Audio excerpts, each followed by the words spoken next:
بسم اللہ الرحمن الرحیم۔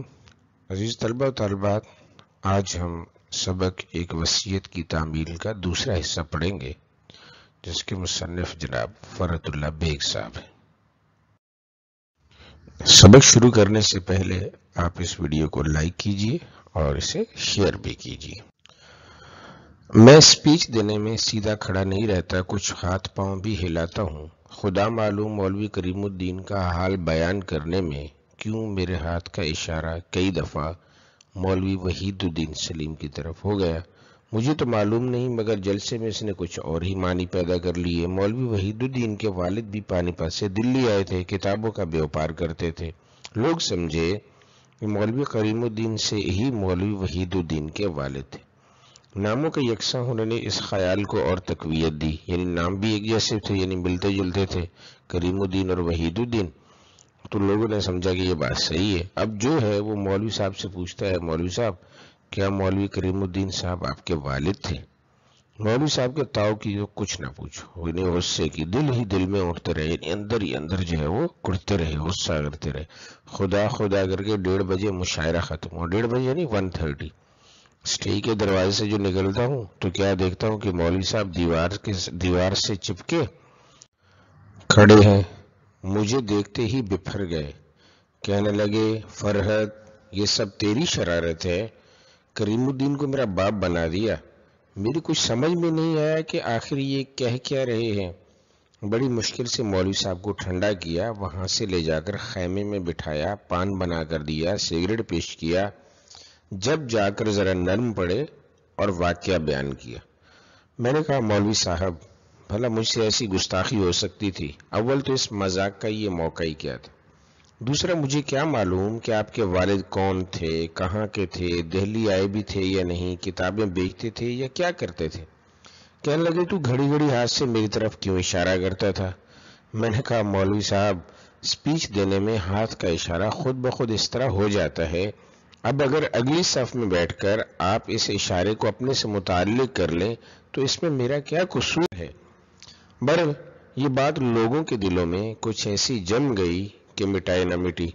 جب تک اورنگ آباد میں رہے، ہر شخص مولوی صاحب سے یہی سوال کرتا تھا، مولوی صاحب کیا مولوی کریم الدین صاحب آپ کے والد تھے؟ یہ کبھی تو ہنس کر چپ ہو جاتے تھے اور کبھی صرف جھڑک دیتے، کبھی جل کر کہتے، جی ہاں میرے والد تھے، کچھ آپ کا دینا آتا ہے۔ اورنگ آباد سے واپس آنے کے بعد میرا ان کے ہاں آنا جانا بہت ہو گیا تھا۔ جب کچھ لکھتا پہلے ان کو جا کر سناتا، بڑے خوش ہوتے، تعریفیں کرتے، دل بڑھاتے۔ ہے ان کے گھر کا نقشہ اس وقت آنکھوں میں پھر گیا۔ گھر بہت بڑا تھا مگر خالی ڈھونڈار، 60 روپے مہینہ کرایہ دیتے، 60 روپے یعنی 60 روپیز، اور اپنی اکیلی جان سے رہتے، نہ بال نہ بچہ نہ نوکر نہ ماما۔ میں گیا، باہر کا دروازہ کھٹکھٹایا، آواز آئی، کون؟ میں نے کہا، فرحت۔ اسی وقت کرتا پہنے ہوئے آئے، دروازہ کھولا، اندر لے گئے۔ برآمدے میں ایک بان کی چارپائی پڑی ہے، 2-3 تختے جڑی ٹوٹی پھوٹی کرسیاں ہیں اور اندر ایک ذرا سی دری بچھی، اس پر میلی چاندنی ہے یعنی چادر ہے، 2-4 چوہا چکٹ تکیے یعنی میلے کچیلے اور ایک سڑی ہوئی رضائی رکھی ہے۔ دیواروں پر 1-2 سگریٹ کے اشتہاروں کی تصویریں اور 3-4 پرانے کیلنڈر لٹکے ہیں۔ سامنے دیوار کی الماری میں 5-6 کنڈا ٹوٹی چائے کی پیالیاں، کنارے جڑی رکابیاں یعنی یہ چوڑے برتن ہوتے ہیں، 1-2 چائے کے ڈبے رکھے ہیں۔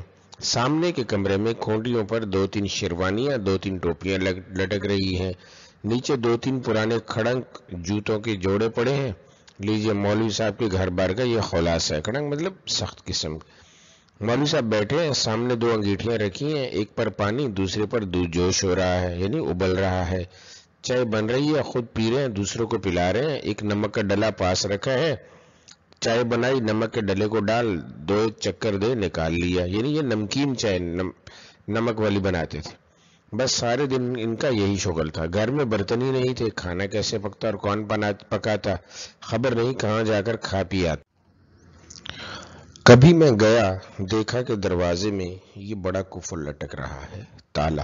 سمجھ گیا کہ مولوی صاحب کہیں چرنے چگنے تشریف لے گئے یعنی کھانے پینے گئے۔ میں نے کئی دفعہ پوچھا بھی کہ مولوی صاحب آپ کے ہاں کچھ پکتا پکاتا نہیں؟ کہنے لگے، نہیں بھائی میں نے تو مدتوں سے کھانا چھوڑ دیا ہے، صرف چائے پر گزران ہے، یعنی گزر بسر ہے۔ تم مان لو، میں تو نہیں مانتا۔ یعنی فرحت اللہ بے کہتے ہیں کہ بھئی میں تو یہ بات نہیں مانتا، میں نے خود اپنی آنکھوں سے ان کو کھاتے اور خوب کھاتے دیکھا ہے۔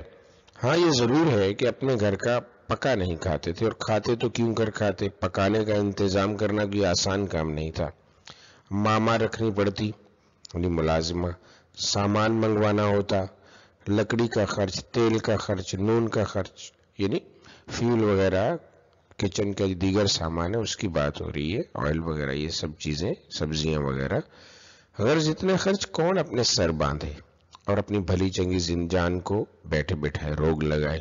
چائے بنا لی، پی لی، ادھر ادھر گئے، پیٹ بھر لیا، گھر آئے، باندھ کی کھری چارپائی پر لوٹ ماری، چلو زندگی کا ایک دن کٹ گیا۔ ان کی باندھ کی چارپائی بھی نمائش میں رکھنے قابل تھی، ننگی پیٹھ اس پر اتنا لوٹے تھے کہ باندھ صاف اور چمکدار ہو کر کالی اطلس ہو گیا تھا، یعنی چمکدار ہو گئی تھی۔ ادوان خود کھینچتے تھے کہ ہاتھ مارو تو تبلے کی آواز دے۔ خدا معلوم اب یہ چارپائی کس کے قبضے میں ہے، کسی کے پاس بھی ہو سونے میں بڑا آرام دے گی۔ مولوی صاحب کو مٹھاس کا بڑا شوق تھا، مٹھاس مطلب میٹھی چیزوں کا، سویٹس وغیرہ کا، مٹھائی کا بھی کہہ سکتے ہیں آپ۔ خدا شکر خورے کو شکر دیتا ہے، یعنی اللہ تعالیٰ ہر جاندار کو اس کا رزق تو پہنچاتا ہی ہے، ان کے بھی یار دوست شاگرد غرض کوئی نہ کوئی ان کو مٹھائی پہنچا ہی دیتا تھا۔ یہ کچھ کھاتے کچھ رکھ چھوڑتے، مٹھائی کی ٹوکریوں میں جو کاغذ آتے ان کو پونچھ پانچ صاف کر جمع کرتے جاتے، انہی کاغذوں پر خط لکھتے، غزلیں لکھتے، غرض جو کچھ لکھنا پڑھنا ہوتا بس انہی کاغذوں پر ہوتا۔ خدا معلوم ایسے جھرجھرے کاغذ پر یہ لکھتے کیوں کرتے۔ مولوی صاحب دنیا میں کسی سے نہیں ڈرتے تھے، ہاں ڈرتے تھے تو مولوی عبدالحق صاحب سے۔ میں نے کئی دفعہ کوشش کی کہ مولوی عبدالحق صاحب کے متعلق ان کی رائے معلوم کروں، مگر وہ کسی نہ کسی طرح ٹال گئے۔ تھوڑے دن اور جیتے تو پوچھ ہی لیتا۔ دوسرے کے متعلق مجھے ان کی رائے معلوم ہے، اگر انہی کے الفاظ میں لکھوں تو ابھی فوجداری ہو جائے، یعنی لڑائی جھگڑا ہو۔ مولوی صاحب کو اصطلاحات وضع کرنے کا خاص ملکہ تھا، ملکہ تھا، مہارت تھی۔ اچھا اصطلاحات کیا ہیں؟ بنیادی طور پر یہ الفاظ ہیں جو کسی بھی شعبہ علم، یعنی کسی بھی شعبے میں، چاہے وہ سائنسز کے ہیں، چاہے وہ کامرس کے ہیں، چاہے وہ دیگر ہیومینٹیز کے ہیں، ان میں کچھ خاص اور جداگانہ معنی کے ساتھ مروج ہو جائیں۔ یعنی ایک لفظ ہے، اس کا اصل مطلب تو کچھ اور ہے، لیکن اہل علم جو ہیں وہ اس کو کوئی اور معنی اس کے لیے قرار دے دیں، مقرر کر دیں، ٹھیک ہے جی، تو وہ اصطلاحات کہلاتی ہیں۔ ایسے ایسے الفاظ دماغ سے اتارتے کہ باید و شاید، جہاں ثبوت طلب کیا انہوں نے شعر پڑھا اور کسی نہ کسی بڑے شاعر سے منسوب کر دیا، ان کے نام لگا دیا کہ یہ بھی فلاں شاعر کا شعر ہے۔ اب خدا بہتر جانتا ہے کہ یہ خود ان کا شعر ہوتا تھا یا واقعی اس شاعر کا۔ بھلا ایک ایک لفظ کے لیے کون دیوان ڈھونڈنے بیٹھے، یعنی شاعری کے مجموعے جو ہے وہ کھولے۔ اگر وہ تلاش بھی کرتا اور وہ شعر نہ دیوان میں نہ ملتا تو یہ کہہ دینا کیا مشکل تھا کہ یہ غیر مطبوعہ کلام ہے، یعنی یہ کلام ابھی چھپا ہی نہیں تھا ان کا۔ انگریزی بالکل نہیں جانتے تھے، مگر انگریزی اصطلاحات پر پورے حاوی تھے، یعنی چھائے ہوئے تھے۔ یہی نہیں بلکہ یہاں تک جانتے تھے کہ اس لفظ کے کیا ٹکڑے ہیں، ان ٹکڑوں کی اصل کیا ہے اور اس اصل کے کیا معنی ہیں۔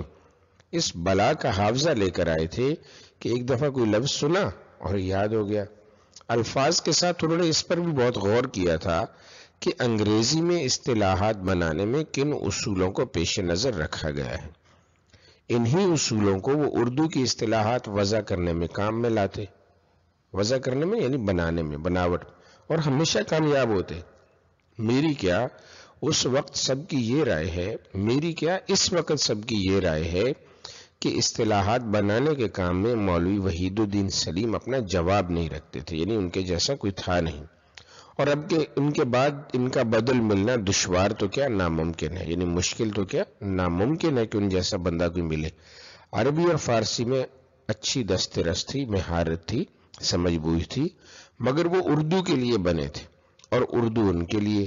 خوب سمجھتے تھے اور خوب سمجھاتے تھے۔ زبان کے جو نکات وہ اپنے شاعروں کو، شاگردوں کو ہیں، اسی کا نتیجہ ہے کہ کالج کے لونڈے وہ مضمون لکھ جاتے ہیں جو بڑے بڑے اہل قلم کے حاشیہ خیال میں بھی نہیں آتے۔ مولوی صاحب کیا مرے، زبان اردو کا ایک ستون گر گیا، اور ایسا ستون گرا کہ اس جیسا بننا تو کجا، یعنی کہاں، اس حصے میں اڑ و اڑ بھی لگانی مشکل ہے۔ ان کی جگہ بھرنے کے لیے دوسرے پروفیسر کی تلاش ہو رہی ہے، مگر عثمانیہ یونیورسٹی کے ارباب حل و عقد لکھ رکھیں کہ چاہے اس سرے سے اس سرے تک ہندوستان چھان مارو، مولوی وحید الدین سلیم جیسا پروفیسر ملنا تو بڑی بات ہے، ان کا پاسنگ بھی مل جائے تو غنیمت اور بہت غنیمت سمجھے۔